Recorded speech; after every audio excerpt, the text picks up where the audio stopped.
Dolphins at the Raiders. So here we are with a backup quarterback for the Dolphins. It's going to be Jacoby Brissett. And then we're going to get a banged up quarterback in Derek Carr, though it looks like he is going to be able to go. I am off this game. We're actually off this game across the board here, Brad. For me, just a lot of uncertainty, right? Like it's a backup quarterback for the Dolphins. It's a banged up Derek Carr. It doesn't look like they're going to have Josh Jacobs. Like there's a mash unit of the offensive line for the Raiders as well right now, even though I think they probably should win the game. The Dolphins get back Will Fuller. Does that add anything to this team? Lots and lots and lots of uncertainties on both sides of the ball for me. And so again, that makes a game like this a pass. Yeah, I've not bet it, but I was potentially looking at the under. So Jacoby Brissett gets the start, as you say. Now he's averaging 2.93 seconds to throw for his career, which is about half a second longer than Tua. Now that's okay when you're playing for the 2018 Colts and you've got Frank Reich scheming people open and you've got a great offensive line. But you do not have a great offensive line. Dolphins 28th pass block win rate as an offensive line.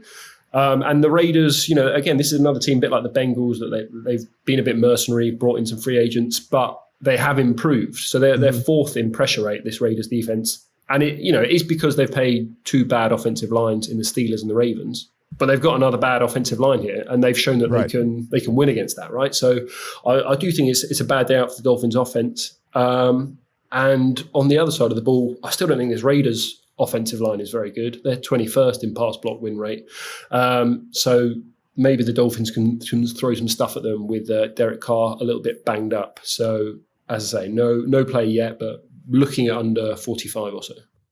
Yeah, so there is 145 left out there, 44 and a half. So now this thing's even down to 44 at DraftKings, Steven. So it looks like people are feeling the same thing that Brad is on this game. 4.5 seems to be the prevailing number now. It has moved in favor of the Raiders.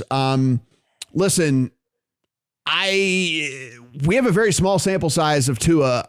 I don't know if going from Tua to Brissett is a really big drop off here. So I don't really know here. That's why this game just has me so incredibly confused.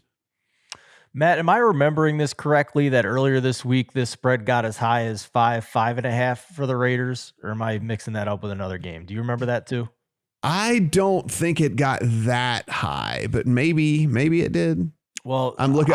There was a 5.5 on the 19th. So I guess that would have been the opener kind of. And then it went immediately from 5.5 to 5, then down to 4.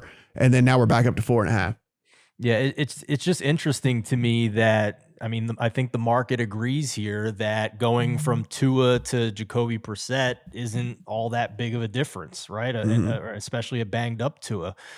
This number hasn't moved very much. So it's been around, 4.5 for the Raiders. It's kind of settled on there. So not much of an opinion for me in this game. I just thought that was interesting, but I will just note that it looks like across some books here, there is lopsided action on the Raiders. So I think after their successful first couple of weeks, this is going to be one of those games that has a lot of public money on it, I think.